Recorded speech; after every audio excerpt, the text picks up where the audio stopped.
So right now, today I will talk about trading psychology, which is very important as a trader, as an option buyer, और जब भी आप as an intraday trader, as an intraday player, जब भी आप trading करते हो, you generally faces lot of trading psychologies. लोग बोलते हैं कि it's all about 80% game is all about trading psychology. It's about how you handle your emotion, right? How you handle your losses and how you control your greed, fear and ये भी कहा जाता है कि आप जब ग्रीड फियर को control करके रखो, इमोशनलेस रहो, रोबोटिक तरीके से काम करो, तब आप चीज़ों को ट्रेडिंग को सक्सेसफुली कर सकते हो। ये जनरली देखा जाता है, बट ये चीज़ें लोग देखते हैं बहुत सारे यूट्यूब चैनल में, या फिर लोग भी बोलते हैं बहुत सारे मेंटरशिप जब आप लेते हो, या फिर किसी से भी मेंटरशिप आप लेते हो, तो आप वो बोलते हैं कि ग्रीड को मैनेज करो, फियर को कंट्रोल करो और trade like a robot. But फिर भी डेटा कहता है, सेबी का डेटा बोलता है कि even just 1% traders are profitable, 8 या 10% ट्रेबल जो है ब्रेक इवन में है, बाकी मोर देन 85% ट्रेडर लॉसेस में चल रहा है। ये जानने के बाद भी कि हमको इमोशन को कंट्रोल कर लेंगे तो चीज़ें हमारी कंट्रोल में हो जाएगी, सेटअप ठीक ठाक है, 60% भी है और 50% भी है, बट रिस्क रिवॉर्ड सही है, तो आप चीज़ों को कंट्रोल कर सकते हो, अच्छा खासा मतलब प्रॉफिटेबल हो सकते हो। बट फिर भी लोग प्रॉफिटेबल नहीं है, तो ऐसा क्यों हो रहा है, क्या चीज़ें हैं, कि क्या चीज़ें हो रही है, क्या नहीं।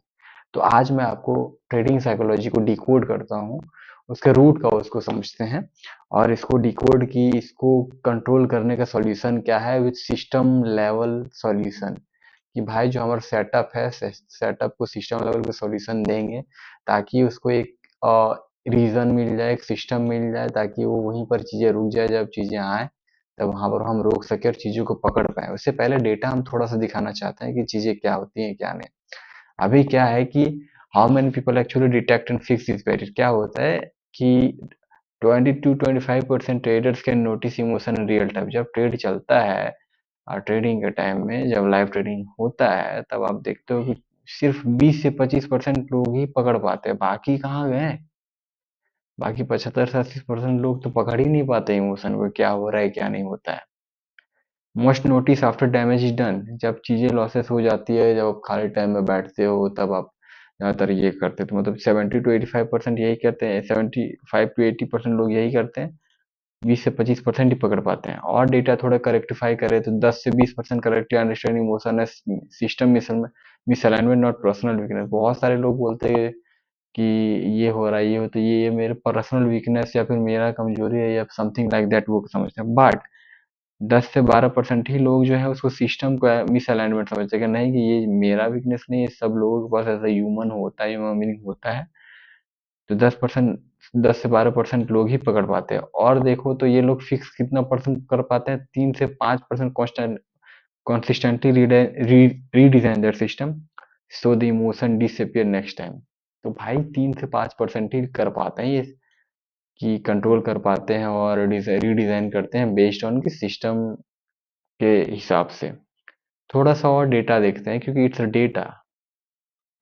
थोड़ा सा और देखते हैं, how are you becoming daily. थोड़ा देखते हैं कि तो how do I control myself, what actually produce this reaction. तो इंस्टेड ऑफ नोइंग कि मैं अपने आप को कंट्रोल कैसे करूँ, या फिर आप मेडिटेशन या फिर जो होता है, कंट्रोल नहीं करना है।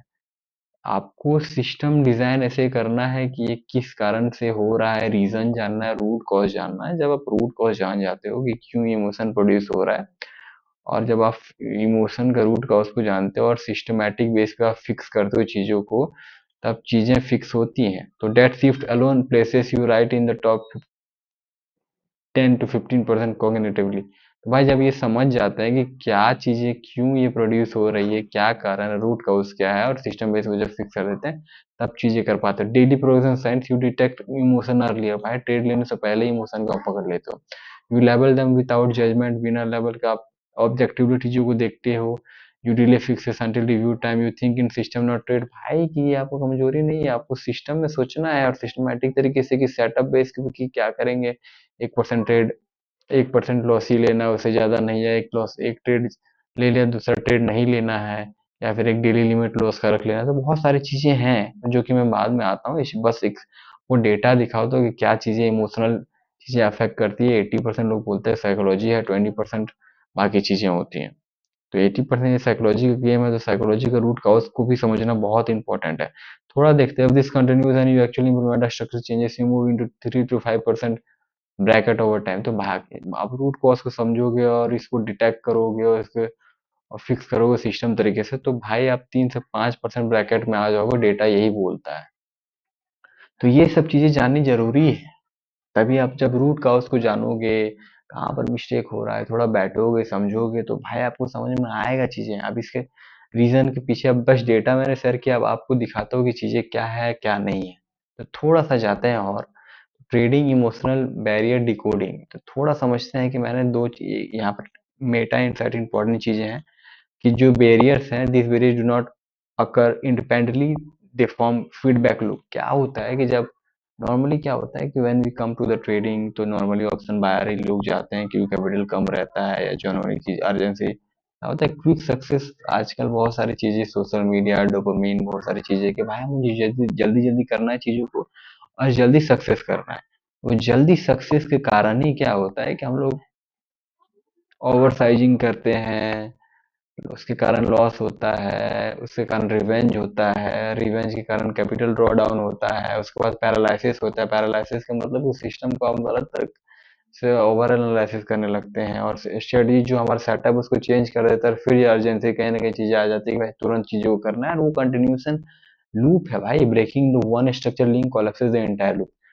तो इससे समझने से पहले थोड़ा देखते हैं कि 20 इमोशनल बैरियर जो मैंने थोड़ा सा चीज़ों को समझा है अपने 5-6 साल का एक्सपीरियंस एज अ ट्रेडर, उस चीज़ को मैं शेयर करना चाहूँगा कि ये जो ट्रेडिंग बैरियर्स है, जिस चीज़ को आप समझोगे, रूट का उसको समझोगे, उसके कारण बिहेवियर कैसा आता है एज ए ह्यूमन बीइंग, और उसके कारण क्या होता है और सिस्टमैटिक लेवल पे फिक्स कैसे किया जा सकता है, थोड़ा उसको भी समझते हैं। तो थोड़ा ये जो है पीडीएफ, दोनों जो पीडीएफ है, ये पीडीएफ और ये पीडीएफ मैं आपको शेयर कर दूंगा डिस्क्रिप्शन पे, ताकि आप चीज़ों को कभी भी देख सकते हो, जब भी जाओगे तब आसानी तरीके से इस चीज़ों को देख सकते हो, समझ सकते हो कि क्या चीज़ें हो रही है। थोड़ा सा मैं 5-6 चीज़ों को ही थोड़ा ये करूँगा, आपको एक्सप्लेन करूँगा क्योंकि टाइम इज़ लिमिटेड। मैं नहीं चाहता हूँ ज़्यादा लंबा हो जाए, बट आपको मैं पीडीएफ शेयर कर दूँगा दोनों, ताकि आप चीज़ों को देख अर्जेंसी, हाँ। तो इमोशनल बैरियर, ये primary trigger, internal mechanism, observable behaviour, failure outcome, system level solution, ये 5 चीज़ें हैं। थोड़ा समझते हैं अर्जेंसी भाई कि जल्दी सक्सेस। टाइम प्रेशर होता है, स्मॉल कैपिटल होता है, time origin cholesterol, over sizing करने लगते हैं। ऑब्जर्वेबल बिहेवियर क्या होता है, ओवर साइजिंग और ओवर ट्रेडिंग करते हैं, इसमें अकाउंट ब्लॉक होता है। इसका सॉल्यूशन क्या है भाई कि भाई बहुत सारे लोग 0.5% से ज़्यादा नहीं, कैपिटल का रिस्क नहीं लेना है। जनरली क्या होता है, हम लोग 1% करते हैं या कि ज़्यादा से ज़्यादा 2% जा सकते हो, उससे ज़्यादा नहीं करना है। ओके। लॉस अवर्जन क्या होता है कि एज ए ह्यूमन बीइंग हमें प्रॉफिट से 3 गुना ज़्यादा लॉस में ज़्यादा ये होता है, तो हम लॉस लेना पसंद नहीं करते हैं। तो loss gain equal to gain much more than ये ये होता है। तो जब हम लोग इसलिए लॉस को क्या होता है कि लॉस अवर्जन का मतलब कि भाई लॉस को होल्ड में रखते हैं और भाई स्टॉप लॉस को भी नहीं हटाते हैं, कट विनर्स को भी कट कर देते हैं। ये होता है कि भाई कि लॉस से हम लोग डरते हैं, इसलिए होल्ड लॉस को होल्ड करते रहते हैं और विनर को ये जल्दी कट कर देते हैं। इसके कारण नेगेटिव स्वेटिंग होता है। तो इसको सॉल्यूशन क्या है भाई, इसका है कि हार्ड स्टॉप करो और hard fix two. Restored one, जिसका सिस्टम में 1:1 है या फिर जो 1:2 या 1:4 1:3 जो भी चलता है उसको, और hard stop loss is very important. अब थोड़ा देखते हैं ईगो के बारे में कि ईगो अटैचमेंट है। इसका क्या है कि क्या होता है, बहुत बार आपको लगता है या फिर चीजें होती है कि स्ट्रॉन्ग कन्विक्शन के यहाँ से यही होना चाहिए। Identity fuse with trade, stop removal and averaging. भाई चीजें क्या होती है कि आप क्या अपोजिट जाता है, आपको लगता है नहीं नहीं यार, ये तो ऊपर ही जाएगा। आप स्टॉप लॉस फिक्स नहीं रखते हो और नीचे जितना जाता है एवरेजिंग करते हो, जिसके कारण लार्ज ड्रॉडाउन डेफिनेटली देखने को मिलता है। सारे लोग जितने भी ये चीजें हैं इमोशनल, सब लोग फेस करते हैं। या तो ये फोमो हो, रिवेंज ट्रेडिंग हो, ओवर कॉन्फिडेंस हो, fear of feedback, draw down एलर्सन, जितने भी यहाँ पर 20 चीजें हैं, वो सारे लोग एज ए ह्यूमन बीइंग जो टेंडेंसी है वो चीजों को बताएगी, सारे लोग फेस करते हैं। और ये बिहेवियर क्या देखा जाता है, stop removal, averaging, large draw down, binary. जब तक आप स्टॉप लॉस को नॉर्मली क्या है ट्रेडिंग में कि भाई आपका सेटअप बढ़िया है, रिस्क रिवॉर्ड बढ़िया है, आप रिस्क को बढ़िया से मैनेज करके चलो 1% ज़्यादा नहीं, और ट्रेड स्टॉप लॉस फिक्स होना चाहिए कि इतना से इतना पॉइंट आपका ये, और यहाँ से यहाँ लॉस जगह तो आपको निकल जाना है, और रिवॉर्ड उसी हिसाब से होना चाहिए आपको सिस्टम के हिसाब से, राइट। ओवर ट्रेडिंग नहीं करना है, और एक दिन से आपको ये भी फिक्स बहुत बार क्या करना पड़ता है कि एक दिन में इतना ज़्यादा लॉस नहीं होना चाहिए बाय एनी हाउ, वो भी सिस्टम देखना पड़ता है। तो बहुत सारी चीज़ें हैं, 20 चीज़ें ड्रॉ डाउन मैंने चीज़ों को किया है, जो मैं आने वाले समय में चीज़ों को बताऊंगा, बट फिर भी एक मैं थोड़ा बता देता हूँ कि ये एक चीज़ें नहीं है, ये जो है वो लूप क्रिएट कहीं ना करती है, ब्रेकिंग वन स्टेज लिंक और entire loop, urgency, oversizing, loss, revenge, draw down, paralysis, strategy change, urgency, ये ओवर लूप कहीं ना कहीं क्रिएट करता है भाई। आप देखो थोड़ा सा क्या अर्जेंसी होता है, form of fear of missing out होता है, तो ट्रेड इसका कंट्रोल करने के तरीके भाई कम से कम ट्रेड करो। मैंने क्या किया है वीकली, अभी पिछले एक वीक से मैंने थोड़ा सा क्या नोटिस किया है कि कहीं ना कहीं थोड़ा सा लॉसेज जो हुए उसके कारण रिवेंज ट्रेडिंग करने के कारण ज़्यादा ट्रेड ले लेते हैं, या फिर थोड़ा कंट्रोल या उसमें कारण स्ट्रेटजी में भी थोड़ा बहुत चेंजेस आते हैं, तो बहुत सारी चीज़ें। तो मैंने सोचा है कि एक से दो हाई क्वालिटी ट्रेड ही लेना है, प्रॉपर स्टॉप लॉस जो फिक्स ज़्यादा पॉइंट्स का नहीं होना चाहिए, 40 to 60 पॉइंट्स होना चाहिए, मैक्स 70 पॉइंट्स, उससे ज़्यादा नहीं होना चाहिए, but based on different condition बहुत सारी चीज़ें तो वो होती है, राइट। तो भाई डेली लॉस लिमिट या यहाँ से यहाँ नहीं जाना चाहिए, बहुत सारी चीज़ें हैं। That is very important. Emotional strength is overrated भाई, ये बहुत सारे overrated, but root cause nobody tells you about the root cause.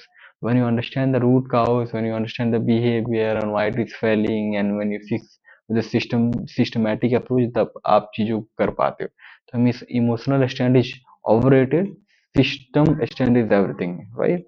Week system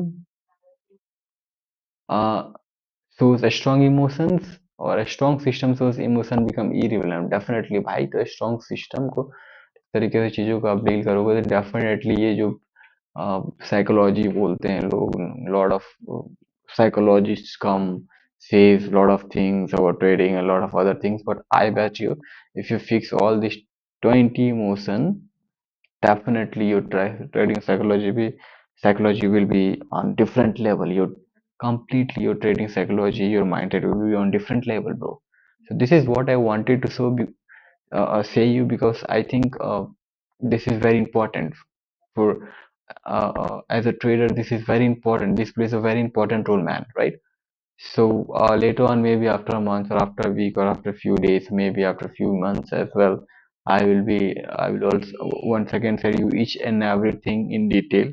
But right now, due to time constraint, I'm just sharing you all these two PDF and just a brief explanation that trading psychology is overrated. It's about how you fix this strong system, right?